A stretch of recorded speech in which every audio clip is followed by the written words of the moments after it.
Character common আসলে character লিখবে নাকি লাইন তুলে প্রশ্নগুলো অ্যাটেন্ড করবে? খুব ইম্পর্টেন্ট কোয়েশ্চেন, তাই না? বন্ধুরা সবসময় চেষ্টা করবে লাইন তুলে প্রশ্ন যদি কাটা কাটা নাম্বার থাকে, নাম্বার বিভাজন থাকে 1+1+2+2 এরকম থাকে, অবশ্যই সেগুলি কমন পেলে সেগুলিকে অ্যাটেন্ড করার চেষ্টা করবে। ক্যারেক্টার যতই কমন আসুক লোভে পারবে না। যদি দেখো ওইগুলি কমন এসেছে তাহলে ওইটাই অ্যাটেন্ড করবে, কারণ ওইগুলোতে নাম্বারটা বেশি ক্যারি করে। এক্সামিনাররা সবসময় ওইগুলোতে নাম্বার দেয়, গদে বাঁধা প্রশ্নতে নাম্বার দিতে চায় না। তাহলে আজকের ভিডিওতে আমরা জানবো প্রপোজাল থেকে যে 5টা বড় প্রশ্ন আমি দিয়েছিলাম সেগুলো কী কী, আর এগুলো ছাড়া লাইন তুলে প্রশ্ন কোন 5টি অবশ্যই একটু দেখে যাবে।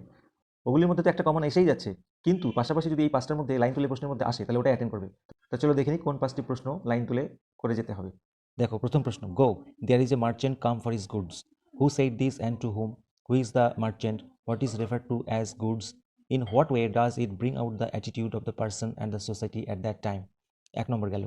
তারপরে যেটা আলোচনা করবো, she is like a love sick cat, who said this about whom, analyze the character of the person refer to here under the light of the comment above. এছাড়াও আরেকটি প্রশ্ন, oh what a burden lord to be the father of a grown up daughter. এই প্রশ্নটা অবশ্যই করতে হবে। Who said this, who is the daughter refer to here, why did the speaker say so. তারপরে যেটা আলোচনা করবো, if I give time to think, to hesitate, to talk a lot, to look for an ideal or real love, then I will never get married. Who thinks so, when does the speaker think so, why does he think so. এছাড়াও আর একটি প্রশ্ন অবশ্যই আমাদের দেখতে হবে, এই প্রশ্নটি, hurry up and get married, who says this, to whom does the speaker say this, what happens then and why. এই 5টি প্রশ্ন তোমাদের অবশ্যই পড়তে হবে লাইন তুলে প্রশ্নগুলির মধ্যে। ক্যারেক্টার তো তোমাদের হাতে থাকছেই, কিন্তু যদি এই লাইন তুলে প্রশ্নগুলি তোমরা কমন পেয়ে যাও তাহলে অবশ্যই লাইন তুলে প্রশ্নগুলো অ্যাটেন্ড করবে, কারণ এখানে কাটা কাটা প্রশ্ন আছে, কাটা কাটা নাম্বার আছে, নাম্বারটা বেশি ক্যারি করা যায়, ইভেন 6-6ও পাওয়া যায়, কিন্তু ক্যারেক্টারের ক্ষেত্রে ফুল মার্কস নাও দিতে পারে। তাহলে এবার ক্যারেক্টারের মধ্যে কোন কোন প্রশ্নগুলি, যে 5টা প্রশ্ন আমাদের করতে হবে সেটা একটু জেনে নিই। সবার প্রথমে যেটা করতে হবে, sketch the character of Natalia, এটা তো হাতের পাশ থাকছেই।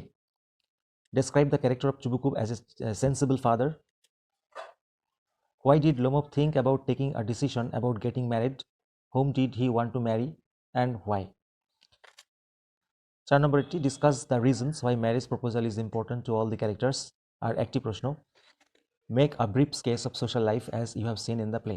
এই 5টা প্রশ্নের মধ্যে আশা করা যায় একটি কমন পেয়েই যাবে, কিন্তু বললাম যেটা, সাইড বাই সাইড যদি ওই লাইন তুলে প্রশ্নগুলির মধ্যে তোমরা কমন পাও অবশ্যই ওগুলো আগে অ্যাটেন্ড করার চেষ্টা করবে।